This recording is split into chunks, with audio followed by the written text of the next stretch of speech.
Arratsalde on guztioi, ongi etorri. Emakunderen izenean eskerrak eman nahi dizkizuet, gurekin bat egin duzuelako. Garbira pasatzeko oharrak, hauxe izenburu orokorra, gogoeta ziklo honi jarri dioguna eta jadanik 3. saioan gaude. Maiatzaren 14an ekin genion, zaratatxo bat sortu zaigu, barkatu jazue.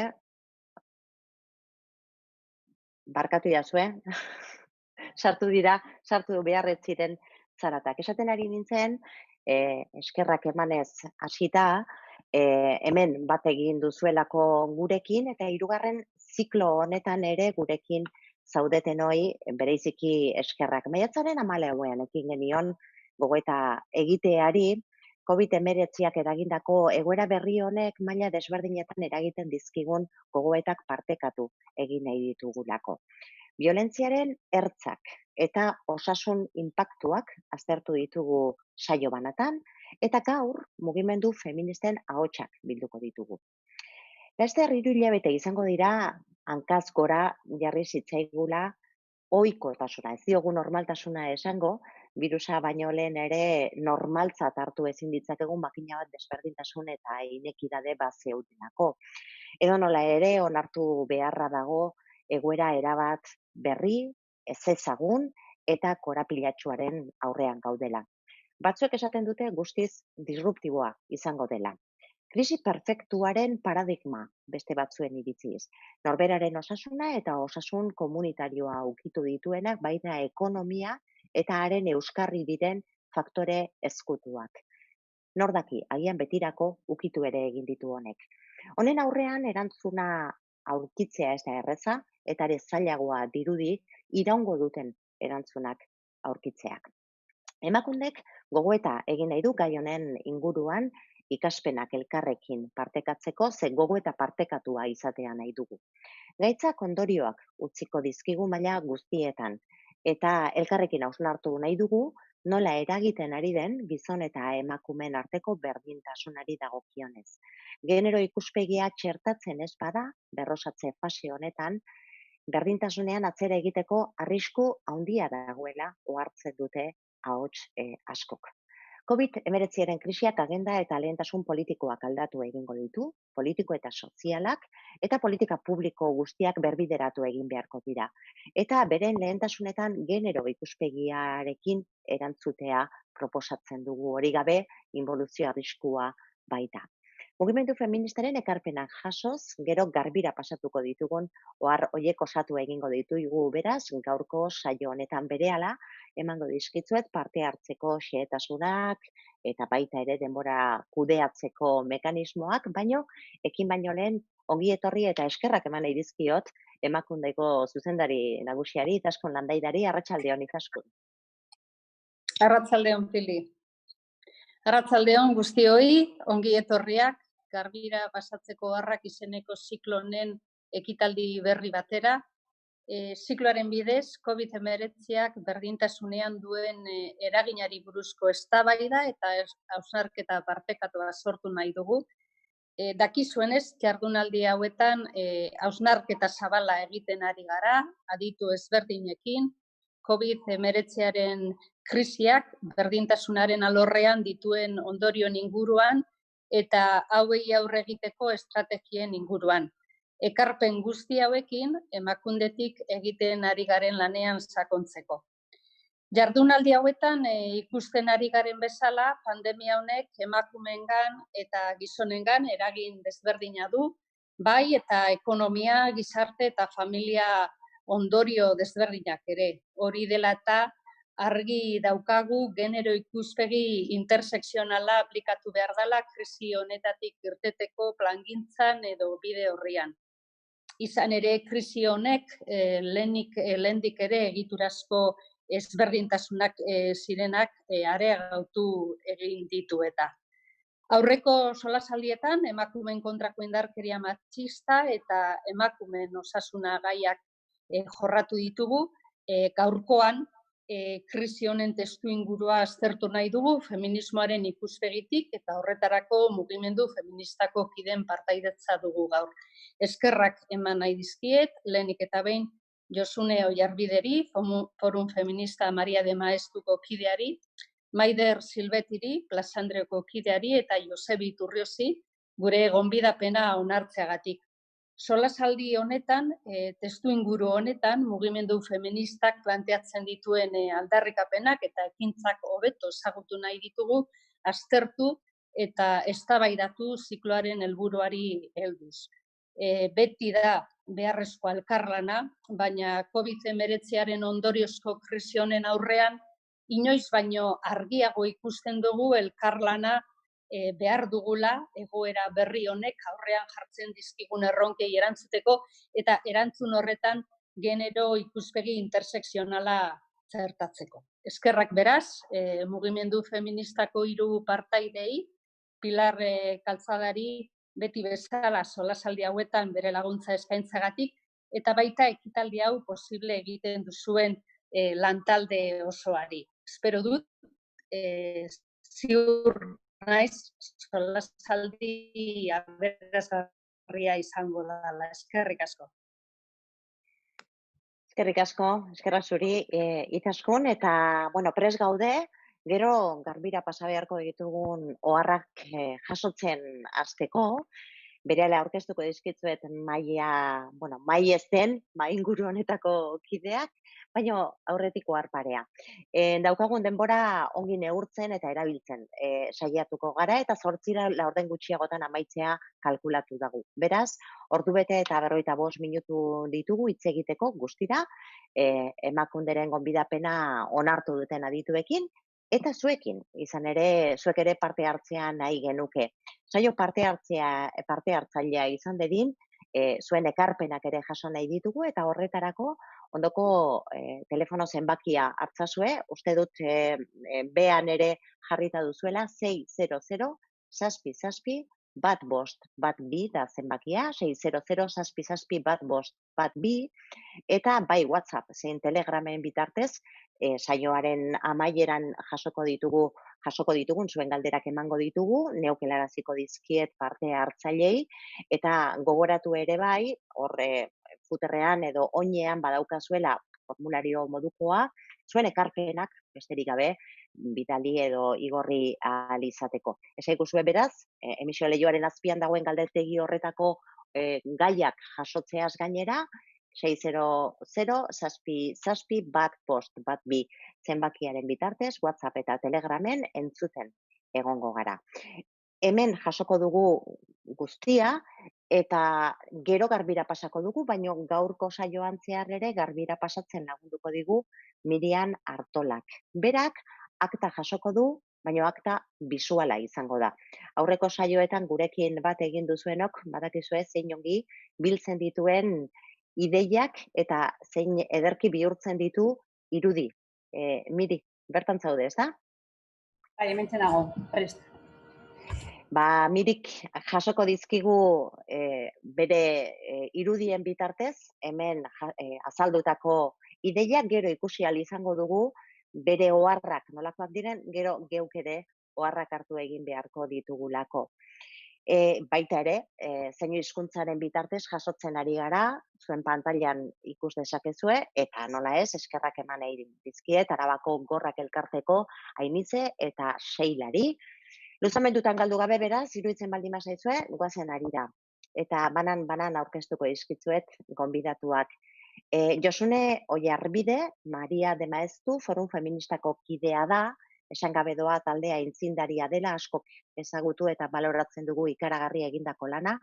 1988an sortu zen taldea, eta aparteko lana egin du gizarteari begira, eta erakundeekin batera lan eginez. Berdintasunaren gaian eskumenak dauzkaten erakunde guztiekin egiten dute lan, eta askotariko ekimenak bultzatzen dituzte, sentsibilizazio lana ere egiten dute, bere helburua baita, emakume eta gizonen arteko berdintasun erreala duen gizarte bat lortzea. Mila esker Josune, gurekin izateagatik. Bai, arratsaldeon. Bueno, eskerrik asko zuei, eskerrik asko lehen da bizi emakundeari, ziklo hau antolatzeagatik. Nik 2 aurrekoak ikusi ditut, erabat interesgarriak izan dira, eta nahiko nuke hau ere ikusen entzulentzat interesgarria izatea. Zalantzarik ez dute, hala izango da, eta ja aurrekoak ikusi baldin badituzu dinamika ere ondo ezagutzen duzu, eta entzuleak ere, edo ikusleak ere esaten ari zaizkigu mezuen bitartez animoak ematen. Maider Silbeti, Plaza Andreok taldetik datorkigu, emakumeen plataforma politikoa da, ekarri handikoa, berau ere aintzindaria, 1983an sortu zen, Donostiako bi talde feministetatik abiatuta, talde feminista independentea, eta emakumeen asanblada. Beren lanaldi edo bizitzan zehar aurretik antolatu gabeko emakume feministak sartu dira, gaur egun Gipuzkoan alderdi politikoetatik bereizita dagoen talde feminista bakarra da. Maider, eskerrik asko zuri ere eta arratsaldeon. Arratsaldeon, eskerrik asko gonbidapenagatik, eta Josunek esaten duen bezala, espero interesgarria izatea, ez da? Aurreko biak ere ikusi ditut, eta nahiko dinamikoak eta formatoa eramangarria, entzungarria eta jarraigarria da naiz eta sarean izan, eta bueno, arratsaldea ondo eta gustora pasatzen dugu.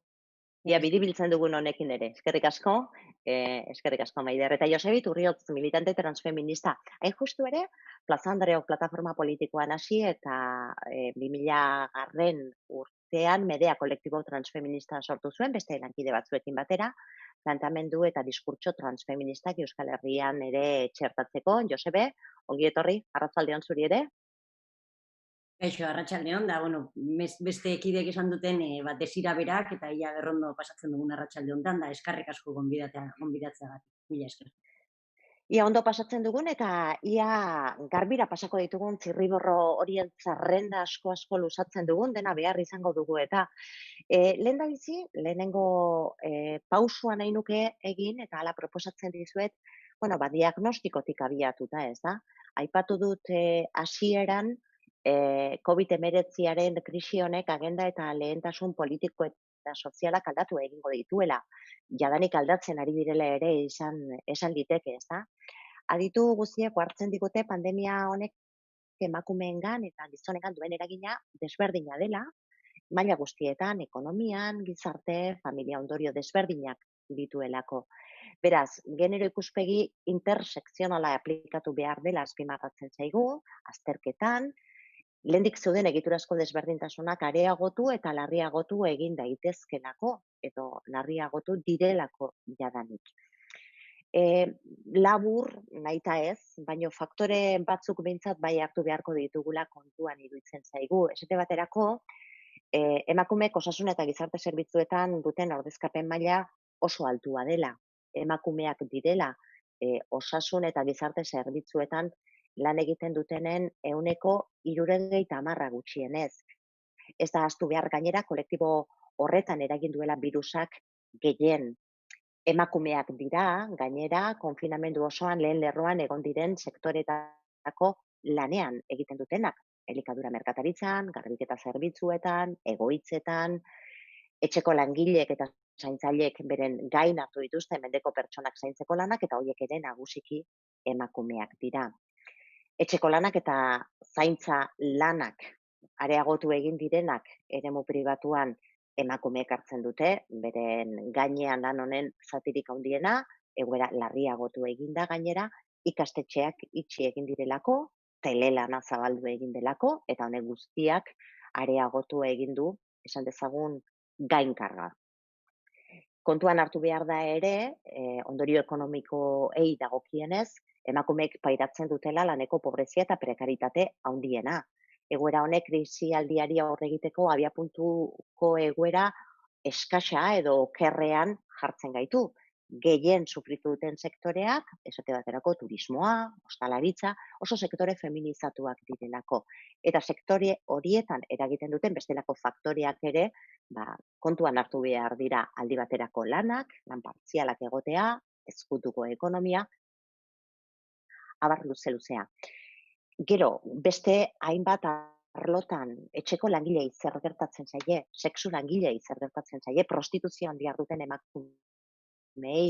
emakume arrazializatu eta migratuei indarkeria aipatu dugu baita ere saio honetan, LGTBI pertsonak, konfinatuta baino gehiago pilatuta bizi diren pertsonak, makina bat galdera daude, bakar batzuk bakarrik aipatu ditut, faktore horietako batzuk, seguru gehiago azalduko direla saio honetan, eta abiatzeko galdera bana, edo hitz txanda bana eman nahi dizuet, Josune Oiarbiderekin hasita iruditzen baldin bazaizue, begirada feminista une honetako argazkiaren gainean. Argazki aldakorra bada ere, gaur egungo argazkia har dezagun eta jar diezaiogun, Josune, begirada feminista hasteko.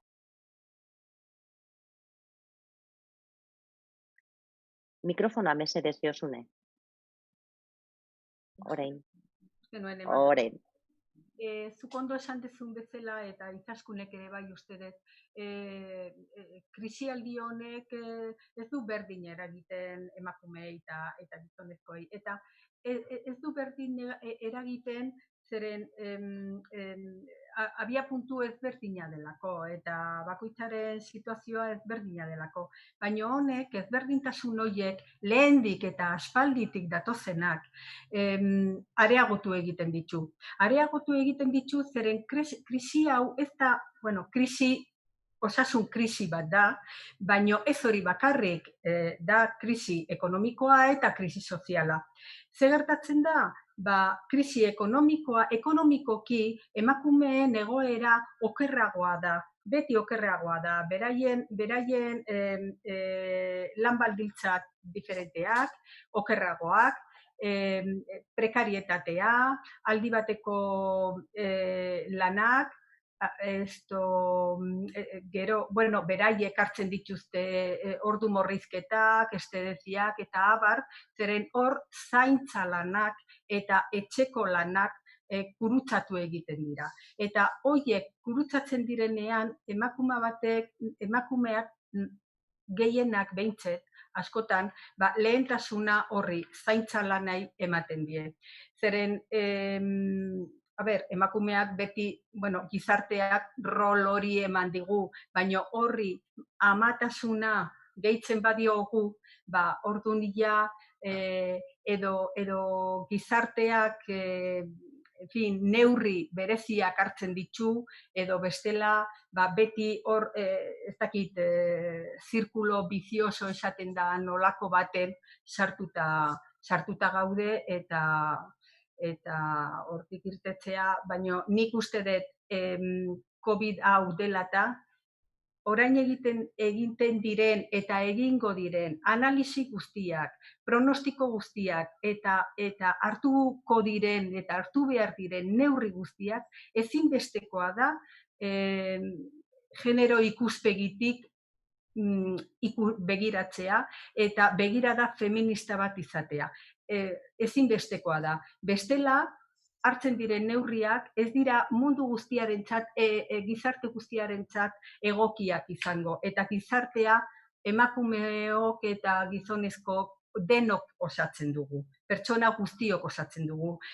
Baina bakoitza individualidadea gea, orduan denontzat behar da ikuspegi hori eta beharrezkoa da, ezinbestekoa da. Ikuspegi feminista hori izatea. Lehen begiratu honetan, nabarmen ageri zaiguna da abiaburuko desberdintasunak ez dituela krisi batek konpontzen. Zaildu edo larriagotu egin detzakela egoera eta abiaburuko desberdintasun horiek bideratzea ezinbesteko pausua litzatekela aurrera begira jarraitzeko. Maila desberdinetan ikus daiteke hori, Maider, zure begiratua ere nahi nuke honen inguruan, argazkia, momentuz argazkia aterako diogu, gero etorriko da bideo sekuentzia osoa, baina momentuz argazkia aterako diogu.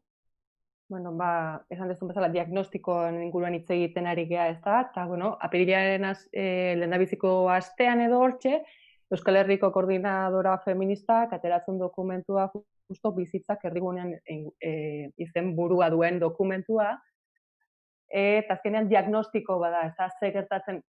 Diagnostikoa azken finean, diagnostikoaren aurretik badago beste pauso bat, oso garrantzitsua iruditzen zaidana, dela arazoa ikustea edo arazoa azaltzea, ez da?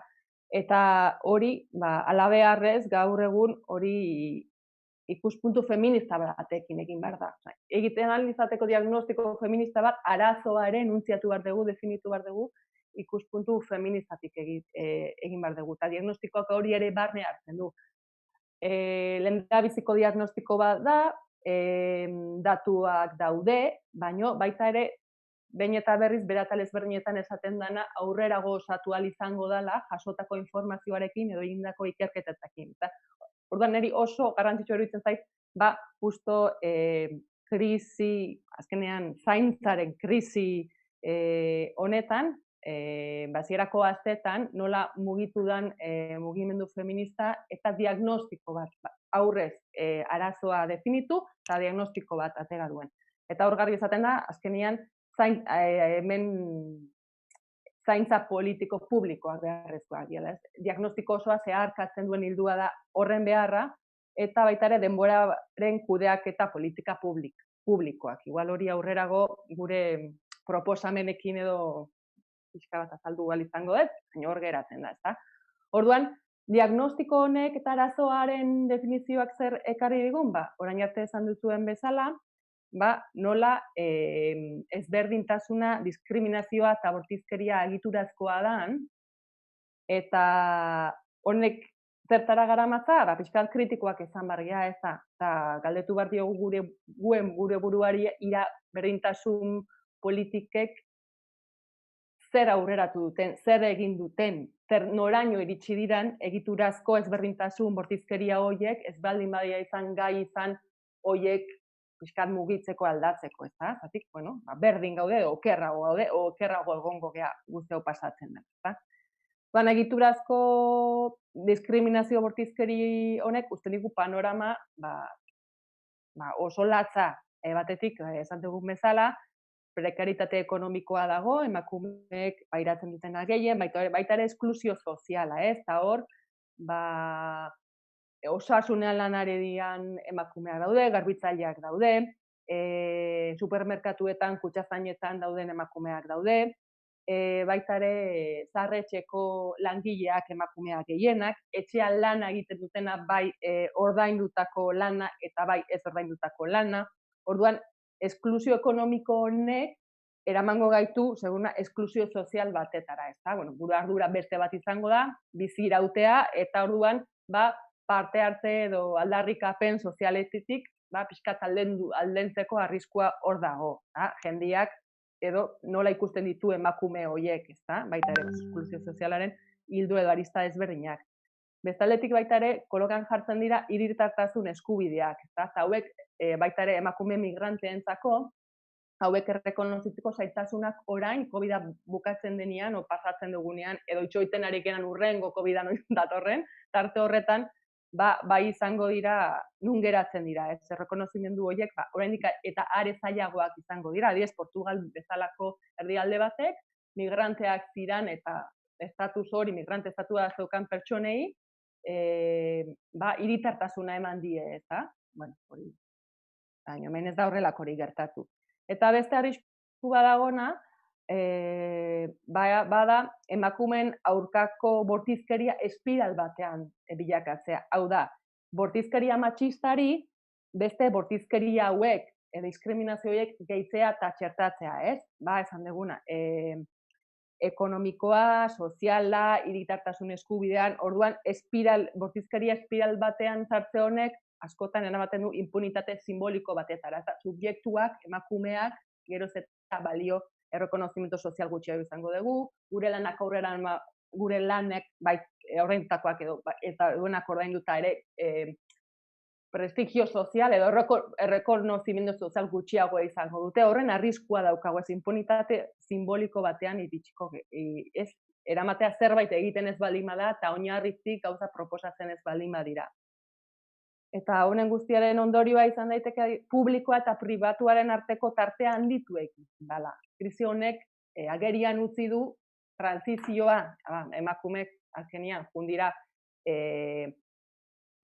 historikoki pribatua dana politizatu egin dute, pribatua politikoa da, eta kudeak eta ere eskatute eremu pribatuan publikoa izatea, hautzaindegiak, eta hainbat zerbitzu publiko egitea, baino justo krisi honek egiten duena da, kudeaketa hori nun geratzen da, ezta? Osea, transitoa egitea orain emakumeek zailtasun aurretik esan denagatik, zailtasun handiagoak izango dutela publikorantz joatea, ez? Publikoran geratzea edo publikoarantz ibilbidea egitea.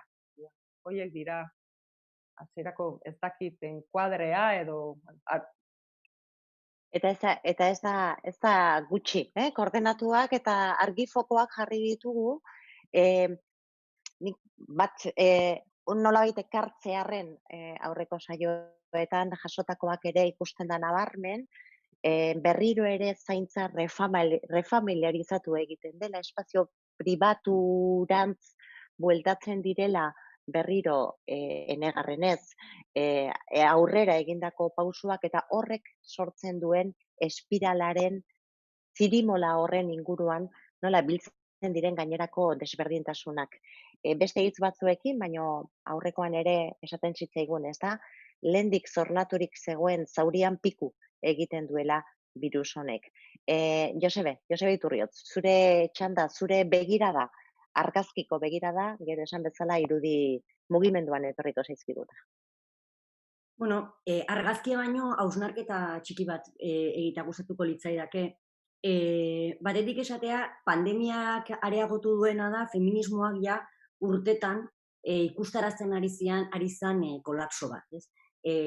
Pentsalari askok eta militante askok krisi zibilizatorio bat bezala definitu dutena. Orduan, etzan berria, pandemia honek ikustarazi duena da, ja mugimendu feministak eta pentsalari feministak esaten ari ginen gauza asko.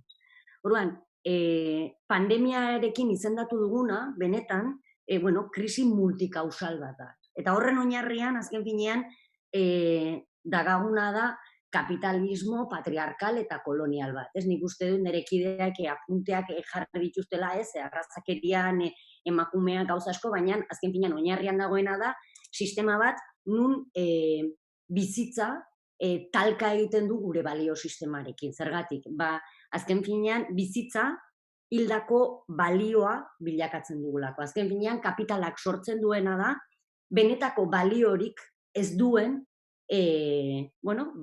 ekonomia bat. Eta zer gertatzen da, kapitalismo hau geroz eta basatiagoa da, geroz eta neoliberalagoa da, eta bizitza suntsitzen du.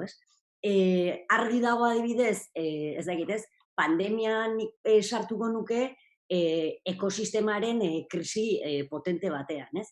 Pandemia tartean zegoenean eta momentu gogorrenetan lan esentzialei buruz hitz egiten ari ginean, zeintzuk ziren lan esentzialak, ez? Zaintza lanak, argi eta garbi, nik ero esango nuke, esentzial bezala saldu nahi izan dutela militarizazio bat, baina nahiko absurdua izan dela, azken finean, militarizazioak sortu duena da, gizartearen kohesioa apurtzea, gure arteko sareak apurtzea, isunen estrategia erabate perbertsua izan da, eta azken finean ere, kasu askotan, zaintza sareak bermatu beharrean edo sustatu beharrean, sortu dena ere izan da, inkisizioaren logika bat, militarizazio horrengatik. Baina benetan, esentzialak ziren lanak, izan dira, oraintxe bertan aipatu diren, feminizatu horiek, eta konturatu gara, esentzialak ziren lan horiek, zirela gutxien kapitalaren ikuspuntutikan, gutxien balioa zutenak, edo diru gutxien jasotzen zituzten lanak, Adibidez, atentzioa deitzen zidan, ospitalak momentu honetan, eta ikaragarria izan da, nola osasuna berriro erdigunean jarri dugu, eta osasunaren sistema guztiak, baina osasunean lan egiten zuten agentek, nola balioan jartzen ari ziren, ez bakarrik guk mediku prestigioso horiek ditugunak, kapitalak prestigio ematen dien langile horiek, baizik eta zaintzaile sistema osoari. Orduan, oso importantea izan da niretzako pandemiak ikustarazi duela, benetan, zeintzuk ziren esentzialak ziren lan horiek. Orduan, hemen ikusi duguna da, batetik, bizitza esentziala dela. Hau da, gure logikak bizitzaren kontra joaten direla, lehen turismoa aipatu duzu, zergatik areagotu da hainbeste birusa. Eta hemen analisi epistemologiko, ekologiko sakon bat behar dugu. Zer gertatu da, zer dagoen birus honen garapenaren atzean. Eta nik esango nuke, eta indarkeria aipatu duzue, gure jakintza eta gure zientziak eta kapitalismoak azken finean naturarekiko logika bortxatzaile baduela. Hau da, natura suntsitu egiten dugu eta natura maltratatu egiten dugu. Tratu txarretan oinarritzen da gure harremana naturarekin. Eta gero gainera zaintza ez diogu baliorik ematen zaintza horri. Orduan, zer sortzen dugu? Sortzen dugu sistema bat, nun ekonomia eta bizitza erabat modu dialektiko edo kontrajarri batean bizitzen da. Eta hau ere bai ikusi dugu oso argi pandemian, ez? Lana, denbora guztian gobernuek lana berpiztu nahi zuten eta jokoan zegoena zen bizitza, ez? 15 egun gehiago itxaron beharrean, egon da presasko ekonomiaren berpizte horretan, eta benetan ez da eman hausnarketa bat, eta ez dugu planteatu pandemia egoera honetan, krisi ekologiko, eta nik esango nuke krisi zibilizatorio honetan, ez gara gelditu hausnartzeko, ia posible izango dan, hemendikan aurrera, orain arte geneukan ekonomia hori berpiztea. Adibidez, automozioa. Debatean ari gara, momentu honetan, kotxeak eta sektore hori krisia bizitzen ari da, baina igual bai da momentua planteatzeko berkonbertsio bat. Osea, ezin dugu jarraitu lehen bezala kontaminatzen, ezin dugu bidaiatzen genuen bezala, ezin ditugu gauza asko egin lehen egiten genituen bezala, ez? Kutsadura ikuspuntutikan, baina nik esango nuke bizitza elementalaren ikuspuntutikan. Orduan, nik uste pandemia hau, gertatu den krisia hau, batetik, berresten duela mugimendu feministaren aurreikuspen ahalmena, eta ematen digula aukera bat, eta da, konturatzeko, ja ez bakarrik feminista batzuk, edo ez mugimendu feministak, baizik eta globalki konturatzeko nun dagoen balioa, zer da benetan, orain momentu honetan, balio duena, eta gero nik uste oso importantea dela, ikusi dugu nola estatu batzuetan, edo herri batzuetan, argi eta garbi ez nola, badauden bizitza batzuk besteak baino gehiago balio dutena. Badarela batzuk bizitzeko eskubidea dutenak, eta beste batzuk ez. Eta azken finean nik uste honek aukera bat ematen digula, zertarako gure balio sistema eraldatzeko, ekonomia deituko dio, baina azken finean izango litzateke gizartearen aldaketa potente bat bideratzeko. Orduan, krisiak badakit oso askotan esan dela, eta igual dela naifa edo ez, baina bai dela aukera bat, momentu hau bizi izan dugun kolpe hau, benetan hausnarketa sakon bat egiteko eta beharrezkoak diren aldaketak bideratzeko. Ezinbestean gero, galdetuko dizuet zuen ustez egiten ari den, ala ez den. Oraintxe sartuko gaiara ja analisiaren zatian, edo denboratxo bat eskaini nioke honi, ez eta galderak zuzenduko dizkitzuedan banan eta, sistema telematiko honek beste aukerarik ez duelako ematen, baina parte hartu mesedez, ze askozaz ere aberatsagoa izango da. Aipatu duzu, Josebe, oraintxe bertan, esentziala zer den ikusi dugu, galdera izango litzateke benetan garrantzia ematen ote diogun, esentziala ustez, edo esentzial gisa izendatzen dugun horri. Ikusi dugulako kolpea jaso eta gero zer egiten ari garen. Eta maila horretara jo nahiko nuke, egiten ari garen horretara. Maider, zuk aipatu duzu, mugimendu feministaren, abiaburuko hausnarketa hori, bizitzak erdigunean COVID-19 krisiari eta neoliberalismo patriarkal eta koloniari aurre egiteko proposamenak hori izenburua nolabait esatearren. Eta, barkatu, ezagutzen baduzu ere, utzidazue pasarte bat ematen. Egunero bizitzea, ez da magiaz edo kasualitatez bizitzea. Egunero bizitza bera berrera ikitzen dugulako da. Egunero pertsona guztien bizitza zaintzen dugulako. Pertsona guztiak gara kalte berak beti, ez bakarrik haurtzaroan edo zahartzaroan. Horregatik gara denok koronavirusaren aurrean ahulak. Eta berriro diogu, bizitza zaintzeko modu bakarra komunean dela, emanez eta jasoz. Gizartea, ekonomia, mundu osoa da interdependentea. Eta baita, eko mendekoa ere, ezin izango baikenuke bizirik ez dagoen planeta batean, bizi. Parrafo honek nik uste dute ertzak ematen dizkigula orain biribiltzen saiatuko garenak analisian. Josune, aditu batzuk esaten dute, eta nabarmen ere ikusten da, kristalezko zapaia hori indartzen ari dela, eremu profesionalean. Eta zantzu batzuk, bakarren batzuk edo eman ditezke, seguru zuek ezagutzen dituzuela, nik baino gehiago ez da, baino jadanik gobernuetan eta arlo zientifikoan COVID-19 etorkizuneko ondorioen aholku emango dion disiplinan hitzeko talde berri bat ezagutu dugu, 12 aditu dituenak, 4 emakumerekin. Emakume gizonek baino zaintza lan gehiago hartzen dituzte, karrera profesionalaren gainetik jartzen dute, eta jadanik hori ere aipatu da, eta ikerketak daude, nolatan gizonezkoen lanak handitu egin diren, mundu akademikoan esate baterako, eta emakumeen lanak urte bereko epea hartuta, maila profesionalean, akademikoan, erdira jaitsi dira. Batek suposatu lezake agian, emakumeak telelana egiten ari ziren horretan, zaintza lana ere egiten ari zirelako. Bueno, asko izan litezke adibideak, Josune, zure iritzia nahi nuke honen inguruan, egoera profesionalean atzera egiten ari gara, zure ustez nola eragingo dio egoera honek emakumeen gaitasunen aitortzari?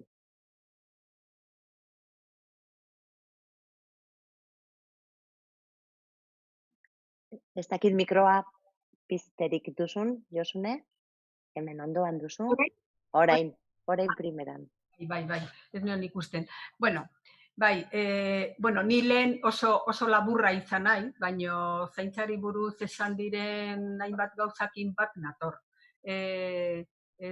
Zaintzari gabe ez dago bizitzarik, edo balin badago oso egoera eta oso kalitate kaskarrekoa izango da. Orduan, hori gizartearen bizkarrezurra da, hori zaindu beharra dago, zeren horren inguruan dago beste guztia, zaintzarik ez balin badago, beste guztia soberan dago, ezin da egin.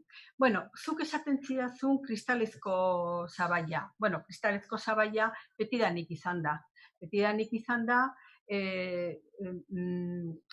gizarte patriarkal baten gaudelako. Horrek zer esan nahi du, gizonezkoak sortu dutela gizartearen eredua, modelua, beraien erara, eta hor emakumeok beti egon gara bigarren maila batean.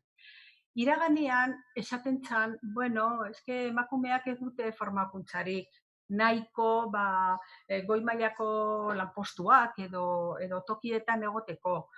Hori aspaldiko kontua da, baino gaur egun eta ia aspalditik hori ezin da esan. Emakumeak formakuntza dute, gaur egun unibertsitateak beteta daude, ikerkuntza zentroak ere bai, eta baino hala ere kosta egiten da,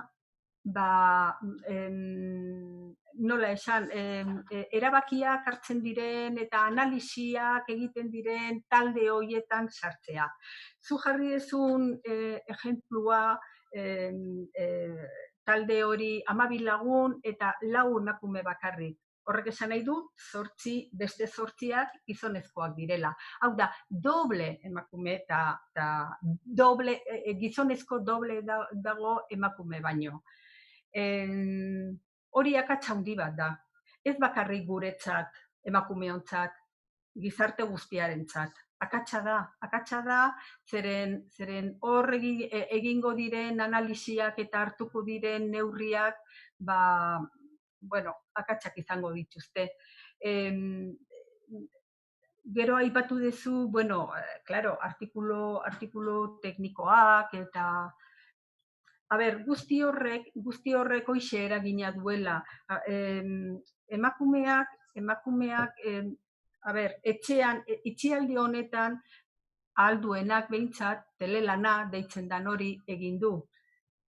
Arriskutsua, ondo dago, oso ondo dago, baino kontuz telelanarekin. Zeren ia arrisku handi bat dago, telelana egin, gehi zaintzalanak, etxeko lanak, gehi guzti hori. Eta gainera, olako artikuluak idazteko eta lan intelektuala egiteko konzentrazio benetakoa behar do izan. Eta askotan emakumeak ez du hori, gizonezkoak bai. Itxi, beraien estudioan edo, en fin, eta hori bai.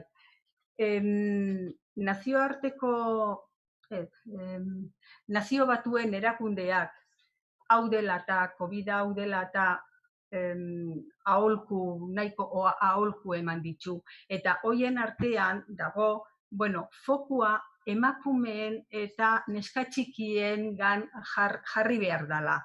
Zergaitik beraiek gehien sufritzen dutelako egoera hau, eta gainera beraiek izango direlako motorrak hemendik ondo irtetzeko.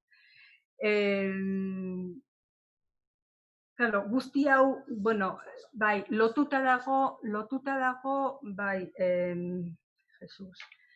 enpleguarekin baita ere, ez? Eustatek egiten ditun, nola da, Eustatek egiten ditun estadistiketan, garbi ikusten da, enplegu tasak beti emakumeenak, gizonezkoenak baino pixka bat bajuagoak direla. Eta hor sartzen badira zenbat seme-alaba dauden, seme-alabak geroz eta bat edo bi edo balin badira, orduan aldea haunditzen joaten da. Baita ere egia da, enplegu tasa horretan ikusten badugu, sartzen badugu formakuntza maila, zenbat eta emakumeak formakuntza handiagoa izan, orduan eta aldea gizonezkoekin txikitzen joaten da. Baina berriro bueltatuko naiz zaintza lanetara. Munduko osasun erakundeak egiten duen, osasunari egiten dion definizioa oso zabala da. Oso zabala da eta 3 arlo hartzen ditu. Bata da osasun fisikoa, denok dakigu zer da fisikoa. Bestea da mentala, psikologikoa, emozionala, eta 3. soziala, hau da harremana sozialak izatea, familiarrak eta abar. Emakume askok guzti hau hartzen dute bere gain.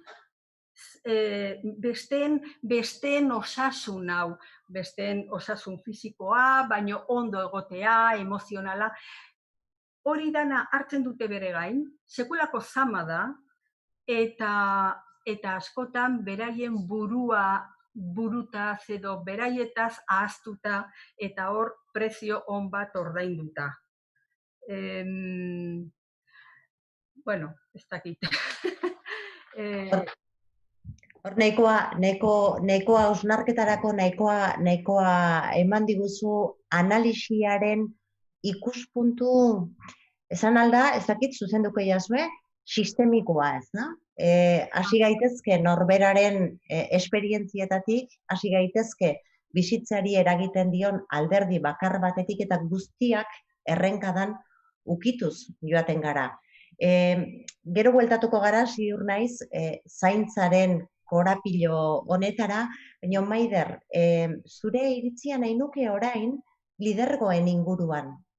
Aipatu dugu, eta hor batzorde horietako bat, berrosatze faserako batzorde horietako baten osaketa ikusi genuenean, osaketa guztiz desorekatua ikusi genuenean, harrigarri egin zitzaigun, baina berdin, zemekasutan mintzat harrigarri egin zaigu, lidergo femeninoaren inguruan ikusten edo entzuten ari garena, ez da? Hainbat, presidente dituzten, hainbat herrialdetan, emakume presidente dituzten, hainbat herrialdeak jarri direlako eredu gisa, egoera honen kudeaketan nolabait esatearren, ez da? Eta galdetzen dizut emakumeen plataforma politiko batetik begiratuta, zure hausnarketa interesatzen zaigulako, emakumeek hobeto kudeatzen dute, emakume horien ezaugarriak nabarmentzen direnean, zerbait esentzialismora itzultzeko arriskua ez aldago, ze empatia, zaintza, hurbiltasuna, iaia amatasuna aipatzea besterik ez da falta izan zenbait kasutan, ez da? Kudeaketa onaren aldarrikapena egiten denean. Ez dakit, Maider, nola ikusten duzun? Lidergoen gai hau. Lidergoen gai hau, hainbat, Forbes aldizkaria hasi izan artikulu ezberdinak argitaratzen, eta gero, ben ere Euskal Herrian berrian eta agertu dira iritzi artikuluak, eta, analisi politikoak dituzten artikuluak honen inguruan. Kontutan hartu atzen baldin badegu, egun mundu mailan herrialdeetan presidente diren artean, bakarrik 7% dira emakumeak. Ez da, 7% ez da iristen, 6, ezakitzen, baina 7arekin geratzen gea.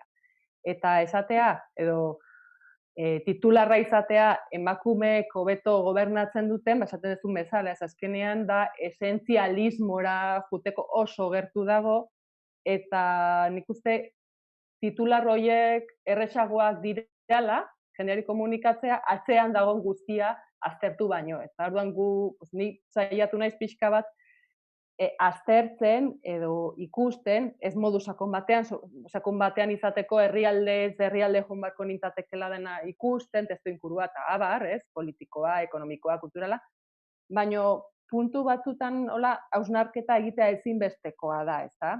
Konplexua da, eta esentzialismora jotzeko arrisku hori biderik errexena da, ez? Eta, ikusi barko genuke adibidez, herrialde ezberdinen egitura zein dan, egitura soziala eta politikoa, adibidez, nik uste oso garrantzitsua dela parte hartzeko mekanismoak nola dituzten ja txertatuta herrialde horiek, eta parte maila ezberdinen gobernu, maila ezberdinetan parte hartzea nola dan, egiturak baldin badaude horiek bermatzeko, eta honek, ze bat nahi dut, honek adibidez, mugimendu feministentzako oso erresagoa izango litzateke parte hartze prozesuetan, adibidez, beraien aldarrikapenak edo beraien proposamenak entzunak izatea eta politikan edo egitura politikoan zertatzea. Baita beste puntu bat zein dan bere egoera politikoa, soziala eta kulturala, zein iztasun daukaten, zein dira giza talde ezberdinen egoera ekonomikoa, hemen ere, adibidez sindikatuak, mugimendu soziala anitzak, ze hartu harreman daukaten gobernuarekin eta gobernuko egiturekin. Beste puntu bada lidertza, lidertzaren inguruko hausnarketa. Nik uste emakume hauek, nik prentsan irakurren gutxi da, ez da alako sakondu, baina bai, lehendabiziko inpresioa dela, lidertza ez dula eramaten pertsona batek, ez? Igual, gizonetan pertsona bat presidentea da, lehendakaria da, eta pertsona, baino, aditzera ematen dute emakume hauek bere atean lantalde bat daukatela, eta berez horrela da, herrialde bat ezin du pertsona batek inolaz ere gobernatu, ez da? Baina aditzera ematen dute lantalde bat daukatela, ez direla beraiek burua direla, edo aurpegia dirala, baina bestetik lantaldean hartutako erabakiak direla aurrera ematen dituzten. Aurpegia jartzen dietela taldean hartutako erabakiei. Baita ere komunikazio eredua aztertu beharko litzateke. Zuzentasuna, ez gauzak esateko zuzentasuna, eta bueno ikusiko dugu, edo gauza bat esan eta handikan bi astetara aldatu, ez? Osea, asertibitatea eta zuzentasuna komunikazioan, ez? Hau horrela da, ez? Ziren lehendakari batzuk, emakume lehendakari batzuk, otorriko zen krisi honen arriskua edo larritasuna mahai gainean jarri zuten zuzenean, ez da, hau larria da, ez? egia esatea, eta baita ere sentimenduetaz hitz egitea, ez da? Adibidez, batek esan zien umei Norvegiakoa zala uste dut, esan ziela, nik ere beldurra daukat, beldurra sentitzeko baimena daukat, zute denek sentituko dugula beldurra. Orduan, horrek esatea politikari bateko, agintari bateko hori esatea pixka txokantzia da, ez? Baina, bueno, komunikazio eredu ezberdinak dira. Baita ere, kolektibo ezberdinak barne hartz. Ez dakigu asko honen inguruan, baina bai, badibidez, gazteak eta aurrak aldaketarako agente bezala identifikatu dituzte, eta baita ere, hiritartasuna eman diete, ezta? Pare bat gutxienez bai herrialdeek, hitz egin zutela zuzenean umeekin. Eta baita ere erabiltzen finlandiarrak, presidente finlandiarrak, erabiltzen sare sozialak eta influencerrak, gazte eta ezain gazte, aurrei ere, mezuak helarazteko, ezta? Orduan, kolektibo ezberdinak identifikatzen dituzte, eta jendartea osatzen dutenak ez dira jende heldua, edo esaten zuen bezala Josunek, eredu maskulino bat, ezta? Baizik eta ikusten da kolektibitatea eta aniztasuna gutxienez hasi direla markatzen eta ikusten ezberdintasuna diala, eta jente desberdinak eta jendarteko pertsona ezberdinak behar dirala aldaketak egiteko. Eta krisi aurre egiteko, baina nik uste pixkat areagoa dijoala, ez? Jendartean aldaketak egin alizateko, hori dela bidea, ez? Eta hori, bueno, sakon gabe, oso interesgarri izango litzateke herrialde hauen bakoitzaren zein dira parlamentarioak dira, presidenziala da, ze pixuoka senatua daukaten, be kamara eta goiko kamara, nola parte hartzea, nola txertatzen dan, ze puntutaraino, goraino dijoan, erabakiak hartzeko, baina, bueno, horren. Eta, bueno, baita ere, gure buruari galdetzea, ze badaude, zerrek albideratu duen herrialde horietan emakumeak izatea lehendakariak, ze 7% ez da iristen mundu mailan emakume agintarien kopurua, ez da? Orduan, zerrek albidetu duen hori horrela izatea. Bai, eta gero hala gertatu denean, ze emaitzak dituen, egoera hau bezain zaila den egoera baten kudeaketan emaitzak bai ikusten direlako, gauza efektoa kate hori nun dago. Emakumea lidergoa izatea, ala emakume bat lidergo osora edo altuenera iristeko kapazen herrialde bat izatea. Bueno, hor ere, luze joko luke eztabaida, baina zenioen bezala agian fokoa gehiago jartzen da azken muturrean emakume presidente duten kasuak aipatzen dira eta hortxe gelditzen gara, titular horretatik bera iritsi ezinik, nolabait esatearren. Josebe, zuregana joneko nuke orain, aipatu duzulako, hasieran feministek, pentsalari feministek, nunbait, iragarritako zerbait. Ez pandemia bera, baino bai ikusten ari garen osoko krisi hau. Eta baita ere, aldez aurretik, atze batez seinalatutako gabeziak. Analisi guztiek batek egiten dute esaten dutenean konplexutasuna kudeatzea tokatzen zaigula, erronka zaharrak eta berriak nolabait txertatu egin beharko ditugulako eta ezinbestean bietan ibili beharko dugulako urgentziak eta garrantzia dutenak eta bar eta bar. Bueno, analisi egitea egoera honetan zaila da, baino eskatu nahi nizuke analisi egiten ari garelarik zure uste zein diran aintzat hartu behar diren estrategia gutxienez. Ikasitakotik, baina baita ere, agian ikusitakotik, ze asko ikusten ari gara. Hilabete hauetan, estrategia desberdin asko ikusi ditugu, zakize gogoeta egin duzun honen inguruan. Mikroa piztu mesedez? Ostras, berria dirudi. Hori, nik uste importantea dela hor azpimarratu duzuna aurreikuspenarena, predikzioa. Hau da, mugimendu feminista eta pentsalari feministak gai izan dira predikzio hau egiteko orain dela urte asko daramagu hitz egiten zaintza krisi hontaz. Eta azkenean honek egin duena da ikustarazi eta areagotu. Bestetik ere, gaude momentu oso interesgarri batean, eta hitz egingo dut gehien bat mugimendu feministetaz, ez? Azken urte hauetan ikaragarria handitu da mugimendu feministaren edo feminismoaren indarra. Baina horrek sortu duena da, bazuk lehen esan duzuna, oraintxe bertan Pilar aipatu duzuna da, konplexutasun hori, ez? Ikaragarria handitu da mugimendu feminista edo feminismoa bera, nik ja ez dakit ja bakarrik mugimendu feministataz hitz egin daiteke, ja, feminista asko ditugu toki ezberdinetan, ez? Orduan, zer gertatzen zaigu? Bide batez, lehen genituen estrukturak zaharkituak gelditu zaizkigula, ez? Lehen genituen koordinadorak edo lehen genituen estruktura horiek, kudeatzen ditugu gauzak, eta esate baterako hortxe dazkagu, ez? Euskal Herriko jardunaldiak aurrek urtean egin ziran azaroan. Emakume mundu martxa hortxe dago plataforma bezala. Maiderrek aipatu duen, eta hemen aipatzen ari garen, ez, koordinadora hori, bizitza erdiguneko koordinadora hori.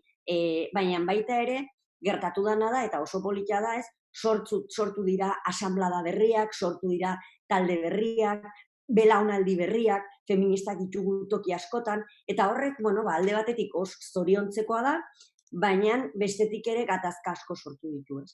Batetik adibidez, nik sare sozialetan, momentu honetan feminismoak dakan presentzia, edo toki ezberdinetan feminismoak dakan presentziak sortzen duena da, momentu honetan eta lehen ere horrela zan, ez? 80. hamarkadan feminismoak ere ezberdinak ziren, ez? Baina orain, gatazka horiek nik uste azpimarratu egin direla, ez? Eta Maiderreko ondo aipatzen zuen, badagoela arrisku bat, eta da resentzializazio hori, ez? Emakumearen resentzializazio hori. Nik uste dut argi ematen ari dela, eta ikusten ari dela feminismoaren barruan eta diskurtso batzuen arteko talkan, ez? Esate baterako, lehen aipatu dituzu, ez? Mugimendu LGTBIQ aipatzen ditugu, baina nola txertatzen ditugu mugimenduan, ez? Ni adibidez nire burua eta transfeminista bezala eta aktivista transfeminista izendatzen naizenean, eta transgenerismoa mahai gainean jartzen dudanean, askotan oso umezurtz sentitzen naiz, zentzu horretan, ez? Emakumetaz hitz egiten ari gara denbora guztian, eta nik uste interesgarriago izango litzatekela praktika patriarkalei buruz hitz egitea. Eta ikustea non dauden praktika patriarkal horietatik ateratzen diren estrategia, ez? Orduan, zeintzuk dira, momentu honetan nik uste zeintzuk diran pilpilean dauden, transbertsalki feminismoan pilpilean dauden debate batzuk. Bat argi eta garbi transexualitatea, eta nik uste oso gaizki ulertua. Askotan erradikalizatu egiten da eta ez da ulertzen transexual asko mugimendu feministan parte garela, adibidez ni bezalako pertsona bat mugimendu feministania jaiotakoa, eta 19 urtetatik horregon da momentu batean transizio bat edo egiten duzunean sujetu edo gorputz arriskutsu batean bilakatzen zara. Gero ere nik uste beste erronka bat superimportantea da dekolonietatea eta mugimendu antiarrazistak. Hau da, momentu honetan emakumetaz hitz egiten dugunean ez bakarria generoaren esenzializazio horretan, baita ere askotan txuritasuna esenzializatzen dugu. Hau da, hitz egiten dugu, emakumetaz hitz egiten dugunean, zen makumetaz ari garan hitz egiten. Eta horra adibidez, nik ez dakitez, Lolita Txabez bat etortzen zait burura. Momentu honetan, herri originariak edo indigena gaizki deituak, edo abjalako herriak sortzen dituzten diskurtsoak eta sortzen duten indarra eta sortzen dituzten estrategiak eta kontutan adibidez hartu beharko litzateke ze garrantzia ematen dieten borroka ekologistei eta zelako erasoak bizitzen dituzten momentu honetan, babesle ekologista horiek edo naturaren babesa lantzen duten agente horiek, nik uste hor badagoela puntu oso importante bat, eta feminismoak ere nik uste horri begiratu beharko genituela. Eta azkenik badago beste gatazka bat, eta niretzako hau ere sustantziala da, eta da prostituzioaren. Prostituzioaren gatazkak sortzen duena da emakume on eta ez onen arteko banaketa bat. Eta gainera, momentu honetan enkistatzen ari da debatea abolizionismo, hau da, prostituzioarekin bukatu edo ez bukatu, eta nik uste azken finean hori ez dela debatea, baizik eta da nola mantenduko ditugun denen bizi baldintzak prostitutaz, indigena edo arrazializatua, transa, emakumea edo beste adibidez aniztasun funtzionala, gorputzez normatiboak ere hor txertatu beharko lirateke. Orduan, niretzako hemen ikusten dena da gatazka bat, eta da gatazka bat orain arte mugimendu sozialak oso identitarioak izan dira. Sujetuaren bila ibili gara, marxistak alde batetik, feministak emakumeak bestetik, lesbianak bestetik, transexualak bestetik, Eta orduan, momentuan izango litzateke sujetua versus agentzia. Behar duguna da ekiteko almena, gauzak egiteko almena, Gogoratzen dut Plaza Andreoketik elekzioetara aurkezten ginean urtero, bazegoen boterearen definizio oso polita, eta esaten zuten, edo esaten genuen momentu hartan, eta, jarraitzen dugu idei horrekin, boterea ez da boterea bera, baizik eta gauzak egiteko almena da. Orduan, agentzia horren bila joan behar gara. Eta hor, apunte batzuk, eta gero nahi baduzue, urrengo galderetan garatu dezaket gehiago, baina badare esperientzia oso interesgarriak, Adibidez, koordinadora, bizitzardegunean koordinadora horrek egiten duen analisia, egiten duen diagnostikoa, baina gero ere adibidez oso interesgarria izan da, auzoetan sortu diran zaintza sare mistoak.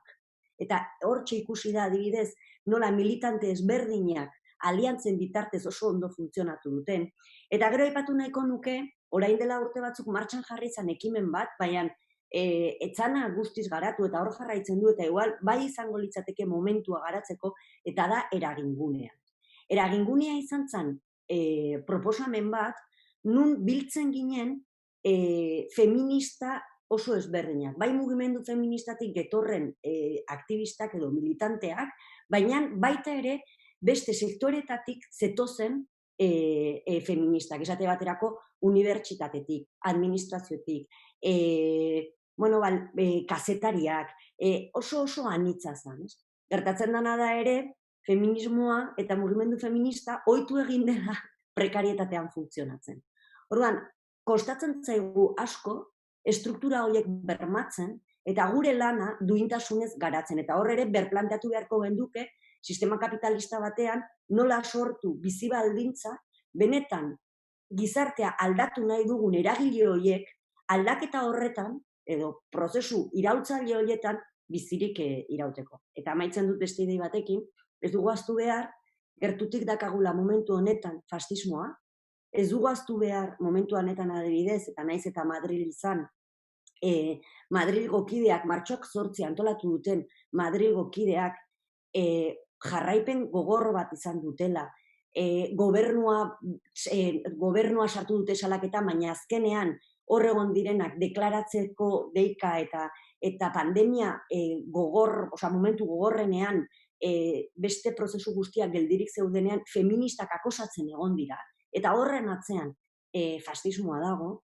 Eta horren nik uste oso importantea dela, kontutan izatea ere beste aldetikan, eta hor badazkagu herri Estatu Batuak, Brasil, badazkagu toki batzuk nun ikusten ari garen noraino eraman dezaken edo noraino iritsi daiteken fascismoa, kontutan izan behar dugu baita ere momentu honetan borroka horretan txertatuak daudela.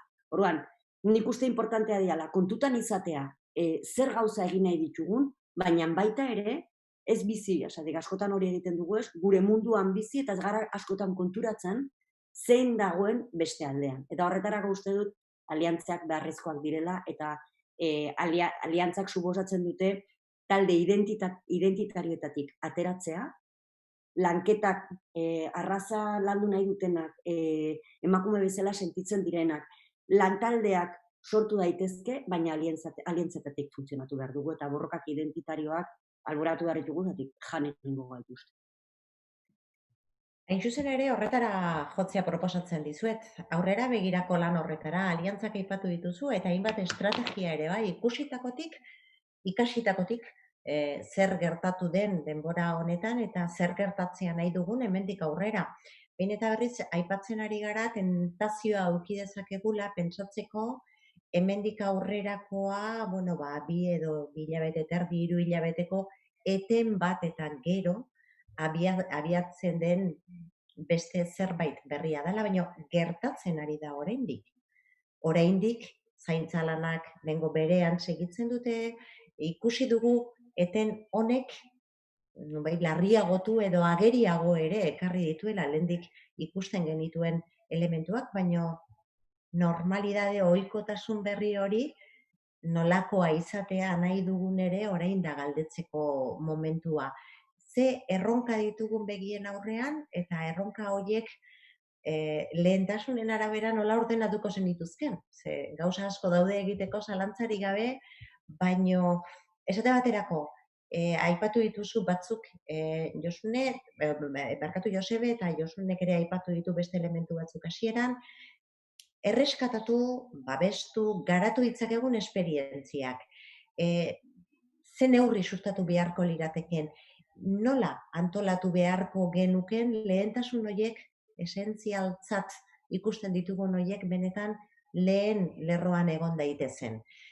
Josune, zurekin hasita, erronkak aurrera begirako proposamenak, nondik nora abiatzea proposatuko zenuke? Aldaketa bat beharrezkoa dela garbi dau. Zeren, lehen esan deu, krisialdi honekin ikusi deula oso feminizatuak diren batzuk, egoera kaskarrian daudenak, baino funtsezkoak direla eta zentralitatea behar dutela. Beraz, sozialki baloratu, baldintza honak eman, eta hor aldaketa bat behar dugula hori esan dugu. Neurriak, nik hitz bat esango nuke niretzat oso importantea. Zerbitzu publikoak. Mugimendu feministak urteak darama, hamarkadak, eskatzen zerbitzu publikoak. Zerbitzu publikoak bai umeen zaintza izateko, bai nagusien artean laguntza behar duten zaintza izateko, elbarritasunen bat duten zaintza egiteko, gero noski osasun arloan garbi ikusi deu zerbitzu publikoak behar direla, zerbitzu sozialak, eta abar. Hor, baino, zerbitzu publikoak nik uste dut indartsuak, sendoak eta ondo finantziatuak behar ditugula. Eta gehiago esango nuke gestio zuzena aldan guztietan behintzat izatea. Eta hori horrela ezin denean behintzat eta kontratazioara joan behar denean, administrazioa kontrolatu egin behar ditu, hor lan egingo duten jendearen baldintzak. Ezin dira alde batekoak eta bestekoak baldintzak diferenteak izan askotan dira, eta hori indartu behar dugu. Gero, ikusi dugu sektore batzuk ahulak direla, etxeko lanak egiten dituzten pertsonak, garbitzaileak, denda txikiak dituztenak, supermerkatuak, lan sexualak behartuta egiten dituztenak, eta guzti hori.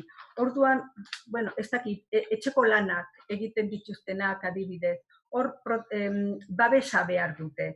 Momentu honetan babes gutxikit daude. Gehienak, ia denak emakumeak dira, gehienak edo asko eta asko migratzaileak dira, beraz, hemen ez dute sare sozialik, sare familiarrik, nik ez dakit asko eta asko, zeren hor bereiztu egin behar da, internak esaten dena, etxe barruan bizi direnak edo kanpo edo bere etxean kanpoan bizi direnak eta orduka juten direnak. Nik ez dakit hor lan egiten duten etxean bizi direnak nola jasan duten itxialdi hau. Hor, pentsatzen dut gero ikerketa asko egin behar direla, ikusteko talde batzuk nola bizi izan duten hau. Zerbitzu publikoetara joan da, nik uste dut lidergoa hor administrazioak eraman behar duela. Horrek ez du esan nahi, arlo pribatuarekin ere elkarlana ezin dela egin. Nik uste dut egin behar dela, baino lidergoa administrazioak. Eta bestetik, krisialdi honetan, esaten da normalidade berria, esaten da. Baina gizarte eredu berri bat, hemen ere besteak aipatu dute, gizarte eredu berri bat, krisialdi honek erakutsi digu lehengo modeloak utxune asko ditxula, akats asko ditxula, eta guzti horretan beti emakumeak galtzaile irtetzen direla edo irtetzen garela. Hor neurri batzuk hartu behar dira. Niretzat oso inportantea da babes soziala izatea. Hemen gure erkidegoan, RGI deitzen dena daukagu, estatu mailan orain prestazio berdintsu bat onartu da, eta hori ondo dago mundu guztiari babesa administraziotik babesa izateko. Orain nik, ez dut irakurri prestazion minima vital hori esaten dena, ez dekretua, ez dut irakurri eta ez dakit baldintza guztiak nolakoak diren. Baina bai batek atentzio handia ematen dit, eta bakarrik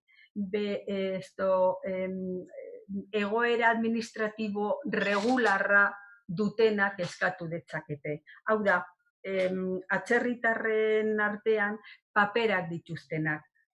Jende asko dago, paperik gabe, hemen daude, eta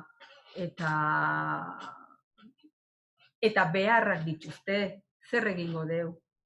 Eta bestetik gainera, lehen etxean, hori alde batetik, enpleguari helduz, lehen etxeko lanak egiten dituzten emakumeetaz aritzu nahi. Klaro, horietako askok, ez daude, paperik gabekoak dira, eta horregatik ez daude seguridade sozialean alta eman da, inungo protekzio juridikorik ez daukate, desistimiento figura, hau da, batek etxekoak ez palin badu besteak jarraitzerik nahi bota dezake, beste esplikaziorik gabe. Nik uste dut emakume hauentzat beste langileentzat dagoen eta dauden arauak aplikatu behar direla. Osea, ezin da, hola, Klinesaren ejemplua jartzen da askotan, ez? Usari tirar hori. Hori ezin da, hori ezinezkoa da. Nik uste dut protekzio langabeziaren prestazioa eman behar zaiela, kontratu duinak izan behar direla. Nik ez dakit, pentsatzen aritzu naiz, ez dakit hemen lanbideren bidez kontratatu leiken hori, baino olako pertsona bat. Baina onalitzake, zeren horrela garanti bat edo lanbidek garanti bat emango luke kontratu duina eta behar den bezala izatea. Lana eta enplegua, hemen lan baldintzak kontrolatu egin behar dira, lan inspekzioak gehiagotu egin behar direla, seguridade sozialeko inspekzioak ere bai, eta guzti hau ikuspegi feministakin. Inspekzioa egitera joaten direnak ikuspegi feminista behar dute izan, iruzurrik, izan ez dezan, eta abar. izkutuko lana, hori dana irten egin behar da. Zerbitzu publikoak esan dut, gestio zuzena aldenean eta bestela kontrolatu. Zaintza lanak, horretaz, asko hitz egin dugu, gehiago egin leike, baina partekatu egin behar dira. Baloratu egin behar dira, valorazio soziala behar dute, remunerazioa behar dute, ordainduta ez daudenak, hor numeroak egin behar dira, jakiteko hainbat eta hainbat emakumek zenbat jartzen duten ekonomian, eta lan hauek partekatu egin behar dira, komunidadean ere bai, eta ez baten gainean jarri. Indarkeria matxista aurreko batean nahiko hitz egin zen horretaz, baina aipatu gabe behintzat ez nuen utzi nahi, aipatu behar da, hemen neurriak hartu behar dira.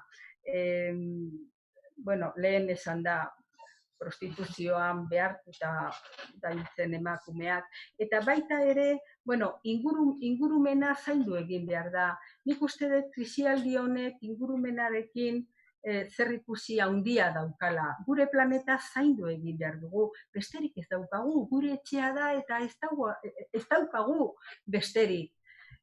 Hori zaindu egin behar da, gertuko produktuak, gizarte globalizatu batean bizi gara eta agian birus hau hain aguro transmititze horrek noski asko zerikusi handia du, gizarte globalizatu batean bizi garela, baino ingurumena zaindu behar dugu. Eta bestetik, claro, administrazioak lagundu egin behar die, ekonomi txikiei,